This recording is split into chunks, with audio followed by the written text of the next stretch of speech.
My name's Mark Hobrough. I'm the Chief Constable for Gwent Police. I'm also the MPCC lead on a number of national portfolios, and they include hate crime and also public order, public safety.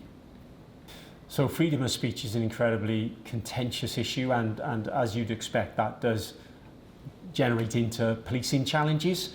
I think you only got to look at the aspects of protests that we've seen over the last year. We've had 3,300 protests up and down the country, which have been linked to many different viewpoints and things which have got politicised opinions on as well. So I think there's a fundamental right for us as police chiefs to fight for that British right of having a freedom of expression, but how that actually spills into something which is offensive, and I'll go up further, which will negatively affect parts of our community and sometimes marginalised parts of our community, and those that are seldom heard, is a really, really important thing for policing to monitor and take positive action appropriately with.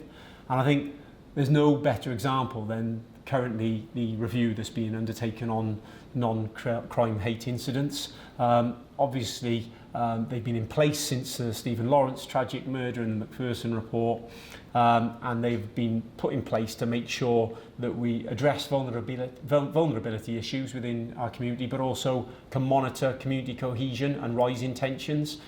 There's a need for us to evolve along with our communities, and hence the review that's currently being undertaken by MPCC in conjunction with the College of Policing. It's very important for us to get that right. I think there is a definite need to update the terminology non-crime hate incidents. I think they're inconsistently dealt with across the country, across the 43 police forces. They're misunderstood by the public, definitely.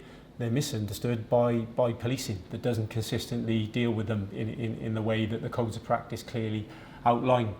So there is a need for those to modernise. I think I don't want to step ahead of myself and look at the outcomes of the review. However, I will say that I think there's fundamental principles that we need to cling to and hold dearly within policing, and they are to ensure that we're identifying where there are things that might escalate into crime, things that have got real vulnerability of potential victims, things that taken cumulatively could have a real impact on individuals within our community, whereas in isolation incidents might not surmount to something on their own. And finally, things that risk real community cohesion, disorder, and I think maintaining those principles is something that we need to cling to, and the recommendations that come from this review will definitely have those in mind. There's definitely a perception that there is a hierarchy of victims.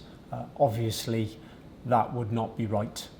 And we should be treating people fairly in relation to their needs and their outlined needs.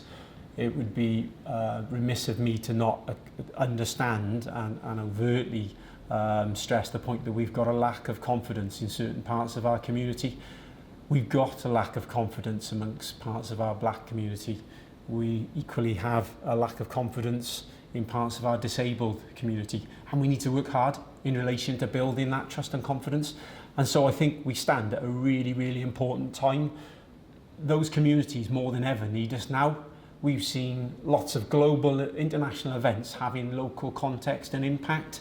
People are feeling fearful. People are feeling vulnerable. Policing needs to stand up and be counted to ensure that people feel really confident that they can report things to us and we'll take positive action for them.